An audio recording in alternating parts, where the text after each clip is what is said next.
With the official multiplayer and zombies reveal of Black Ops 7 behind us, Treyarch ended up speaking about SBMM, the crazy skins in Call of Duty games, and plenty more interesting information when they sat down with Charlieintel for an interview. But just before we get into the juicy parts, if you guys are excited for Black Ops 7, make sure to see for the like button, and while you're down there, make sure to subscribe. We are very close, under 10 subscribers away from reaching 5k subs. If we can get it sometime soon, that would be absolutely the dream. Thank you guys for supporting this channel. Let's straight away start off with the band. Treyarch talked about SBMM. Here's what they said. In regards to all the questions about SBM and disbanding lobbies, Treyarch told Charlieintel that they see the comments, but it's not under their control to change or adjust these. They are quoted saying, "We are just the developers." Okay, very interesting, not gonna lie to you guys. Now this is a very rare moment, okay? I mean, Activision or any Call of Duty developer actually mentioning SBMM and disbanding lobbies, that's absolutely crazy, not gonna lie to you guys. That is wild. But to be honest with you guys, I somewhat believe Treyarch here, okay? Because at the end of the day, whether it's Treyarch, Sledgehammer Games or Infinity Ward, they are simply just the developers. They make the game and nothing else. But you have Activision, who is above all of them, that are pulling the strings. Do this, add that, remove that, add this, increase SBMM or remove SBMM. So at the end of the day, it's Activision who has the final say about things like SBMM and EOMM and even disbanding lobbies. So what Treyarch is saying here, yes, it does make a ton of sense. Even though the other developers, they have the assets, the codes and everything to adjust and change these things, at the end of the day, they cannot do any of it unless they get the green light from Activision.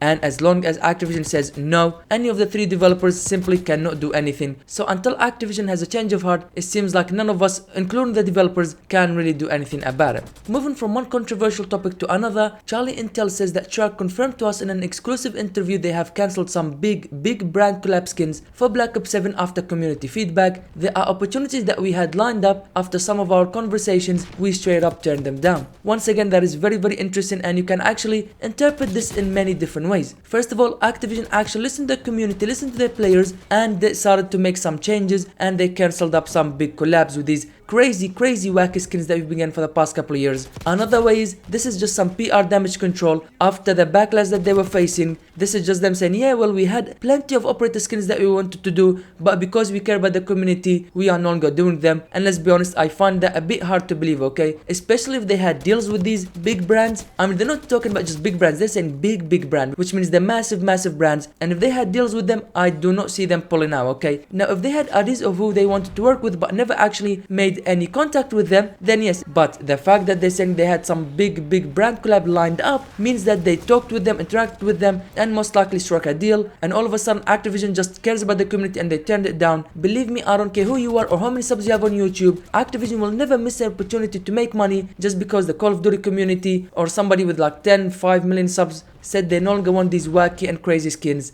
Like I said, it simply ain't happening. So to be completely honest with you guys, I just find this very hard to believe. However, the conversation about the operator skins did not end there, because Treyarch goes on to say there could still be some cosmetics that probably pushes the bounds of Black Ops' identity in Black Ops 7, but with more consideration compared to Black Ops 6. Our intention is to stick to stuff that we can, hand on our heart, say yeah, that feels Black Ops. So yeah, there it goes. While they have pulled back a bit from the crazy skins that we had in Black Ops 6, we won't be seeing as crazy skins like Nicki Minaj's, like Beavis Buttheads and Teenage Mutant Ninja Turtles in Black Ops 7. However, there's still gonna be some operator skins that push the boundaries a bit, okay? And to be completely honest with you guys, yes, that is understandable. While some of us might not like these crazy skins, there are a ton of players that enjoy and buy these operator skins, and Activision makes a ton of money from them. So at the end of the day, they won't be completely removed from the game. However, they have pulled back a bit. We will still be getting some crazy operator skins, just not as crazy as we've seen in Black Ops 6 and the previous games. And as one of the topic of crazy skins, we also have the crazy weapon blueprints that we've been seeing in the past couple years. And unlike the operator skins, it seems like weapon blueprints will be largely unchanged, because Treyarch told Charlieintel that the Black Ops 7 Vault Edition Mastercraft weapon designs are not changing, it's only the operator designs. And if there's a game that these Mastercraft weapon designs actually fit, will be Black Ops 7, because as you guys know, Black Ops 7 takes place 10 years in the future, and let's be honest, it's always amazing when they have futuristic games because they're not limited with what they can do. For example, like Black Ops 6, we had the Gulf War set in the 90s, and they're coming up with these crazy weapon blueprints or operator skins. It doesn't make sense. Or even with Vanguard, a World War II, again, they were coming up with laser weapons. It did not make sense. But with a game like Black Ops 7, if we have these crazy weapon designs, it's fine, okay? It's a futuristic game. They can push the boundaries a tiny bit. Of course, not going super crazy, but they can still give us some awesome designs, and it won't really feel out of place because it's a futuristic game, okay? Anything can happen in the future, especially 10 years from now. So to be honest with you guys, I don't really have a problem with these Mastercraft weapon blueprint designs. I think they fit the game, the futuristic theme.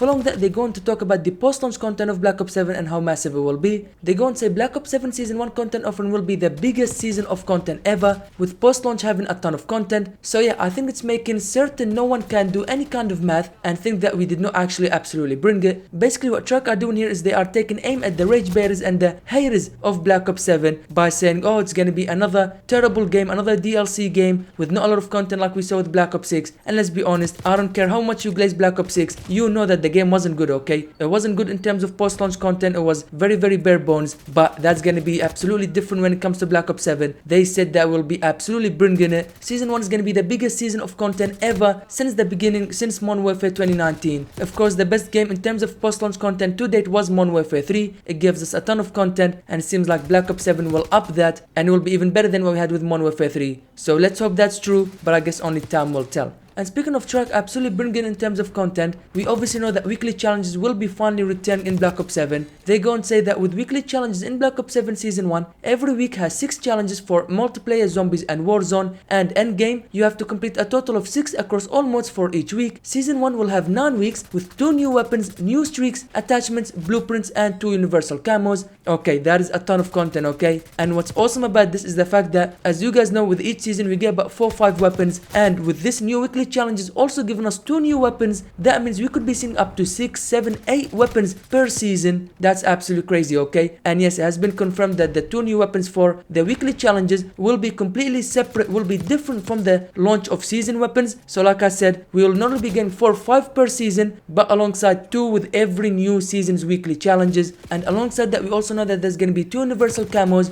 You will unlock the first camo by completing the first half of the weekly challenges in a season, and you unlock the second camo by completing all 9 weeks of the season, alongside of course the many camos that I'll be getting for each separate game mode and the mastery camos and all that. I'm not gonna lie to you guys, it looks like Treyarch absolutely cooked with Black Ops 7 content. It's gonna be massive. And speaking of weekly challenges, here's what Treyarch had to say about not adding weekly challenges in Black Ops 6. Treyarch acknowledges not having weekly challenges in Black Ops 6 was a miss. That's an understatement. It was a massive flop, to be honest with you guys. It just wasn't something that we had on our radars, and by the time we realized that it wasn't shoehorning it in, it didn't necessarily make sense. Okay, to be honest with you guys, they had the full life cycle of Modern Warfare 3 since the beginning to realize that weekly challenges were absolutely a hit. Everybody loved them, everybody kept on coming back every week, okay? Even the players that quit playing the game, they were still coming back each week to see what the new Jack aftermarket part reward was gonna be and how it will change the weapon. And then Treyarch also had the full life cycle of Black Ops 6 to find a way, find a time to add the weekly challenges. I mean, yes, you didn't have it at launch, sure, whatever, but then you had season 1, 2, 3, 4. Surely you could have added weekly challenges sometime in the post-launch content, because let's be honest here, everybody and their moms were asking for weekly challenges to be added in Black Ops 6 and they just never did it. But yeah, this was definitely a very big missed opportunity on Treyarch's part. Moving on from that, we obviously all know about the weapon prestige system returning for the first time since Black Ops 4, and of course the classic prestige for the player rank will also be returning. But when it comes to weapon prestige, we know that it will have 2 prestiges alongside the 250 level grind. So each weapon will have prestige 1, prestige 2, and then weapon prestige master all the way to level 250. And of course for prestiging you will earn rewards including camos and all that good stuff. And here's what Treyarch had to say about the camos that you'll earn in each of the weapon prestiges. They said that the weapon prestiges are inspired by fan favorite Black Ops 2 camos.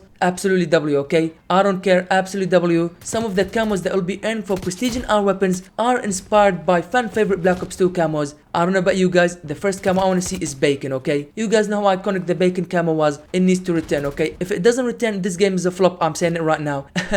But no, in all seriousness, Black Ops 2 definitely had some of the best weapon camos we've seen, and the fact that these weapon prestige camos are actually inspired by Black Ops 2 camos, I'm all for it. It's a massive W. However, what's not a W is the fact that Treyarch does not believe in the pick 10 system. As you guys know, the COD community has been asking for the pick 10 system to return, arguably one of the best loadout systems in all of Call of Duty. And here's what Treyarch had to say about this. It's not that we will never do it, we talk about it every game, we just haven't found the right way to do it, and I don't think the right way to do it is how old we did it 13 years ago. Okay, to be honest with you guys, I don't see how you can change the pick 10 system, okay? The pick 10 system is just as it is. It's a pick 10 system, you have 10 things to pick, and it actually makes you think about what you want to pick, what's important, what's not important. Do you want 2-3 attachments, or do you want to sacrifice 1 attachment so you can pick a wild card or a perk, or do you want to sacrifice 1 perk for a secondary or lethal or something like that? Again, it just makes you think about what you want to pick, because you're limited with only 10 things to pick, and that was really really awesome. But to be honest with you guys, the fact that they found the gunsmith system and you can have a primary weapon with up to 5 or 8 attachments alongside a secondary, alongside lethal, tactical, perks, wildcards, you can pretty much pick anything you want. I don't think they're ever gonna go away with that. I think they found a good feature with the gunsmith because it actually caters to everybody and it doesn't limit the play to only picking 10 or 11 or 12 things. No, you can pick anything you want. You can pick as many perks as you want. You can pick a wildcard, lethal, tactical, primary, secondary with full-on attachments. I think they found the gunsmith system and I just don't think they'll be going back to limiting us on what we can and what we cannot pick. And to be completely honest with you guys, I really don't mind the gunsmith system, but if they were to return the pick 10 system, I like it as well. So yeah, to me it's a win-win whichever one we have, but I know a lot of people love the pick 10 system and want to see it return. Now they didn't officially shut the door on it. They did say that they talk about it every game, they just haven't found the right way to bring it back. Once they do, most likely we will see it return again in a future Call of Duty game. Moving from one L to another, Treyarch talks about why they have not left the old gen consoles behind. Treyarch goes on to say that COD still releases on PS4 and Xbox One because a shocking number of people play it. We still feel like we can make an experience where the gameplay experience is largely there. Obviously the visual experience is nowhere near where it needs to be. Okay, let's be honest here, I don't care what you say. Yes, the gameplay might still somewhat be there, but let's be honest, it's not gonna be there, okay? We're talking about two different console hardwares, one that is limited to hardware from 12 years ago and the other is new hardware capable of so much more, okay? And instead of just focusing on the new hardware, you also have to make sure that you don't push it too far to the point that the old gen consoles cannot run because of the limited hardware, and when you do that, the gameplay experience is not going to be the same, and obviously like they said, the visual experience is nowhere near where it needs to be. So while Treyarch is saying that yes, we are not really limited in what we can do, let's be honest, that is fake. They are definitely limited. Imagine them focusing only on the new gen consoles and the amazing game they can make, compared to them not only focusing on the new gen but also the old gen, and it's limiting hardware. Let's be honest, it's never gonna be there. They will always be held down by the previous gen consoles. And to finish off with this video, we have Treyarch trying to debunk the theory that Black Ops 6 was never supposed to see the light of day. I don't care what they say here, I do not believe that, okay? I'm sorry, I don't believe that. Black Ops 6 was never supposed to see the light of day, and Black Ops 7 was always supposed to be the main game. But here's what Treyarch says. They said that they always planned for Black Ops 6 and Black Ops 7 since the start of development on both games back in 2020. We told Activision in 2020 we wanted to do Black Ops 6 and Black Ops 7 back to back. Okay, I'm sorry, I don't believe that, okay? I don't believe that one bit. Explain to me why Black Ops 6 was absolutely terrible, it was not ready, post-launch content were non-existent, AI slop was plastered all around the game, bugs and glitches never fixed, or it took them 6-7 months into the life cycle of Black Ops 6 to fix them, compared to Black Ops 7 where apparently Season 1 is gonna be the most content that we've ever seen in any season the past 5-6 years. Post-launch content is gonna be more than what we had with Modern Warfare 3, and we all know how Modern Warfare 3's post-launch content were amazing. We have the return of weekly challenges with so many rewards, weapon prestiging, and so much more, okay? Believe me guys when I tell you this, Black Ops 7 was the main game. When you have this much content planned for Black Ops 7 compared to the content planned for Black Ops 6, it absolutely blows it out of the water. You cannot tell me that Black Ops 6 was always supposed to be a main game. No way, I'm absolutely not buying it. I know, of course, how can I forget that they even pulled some content from Black Ops 6 so they can add them into Black Ops 7. And you're trying to tell me that Black Ops 6 was a mainline game? Absolutely no way. I simply do not believe that one bit. But with that being said, this is everything that came out from the Treyarch and Charlieintel interview. I'm not gonna lie to you guys, we learned a lot of information about Black Ops 7, some very interesting information, clone SBMM, the crazy skins and all that. But what do you guys think? Make sure to tell me guys your opinion on some of the things that we talked about in this video in the comment section down below. But yesterday we just got the official reveal of Black Ops 7 Zombies. Make sure to click the video in the screen right now to know everything you need to know about Black Ops 7 Zombies. Thank you guys for watching this video.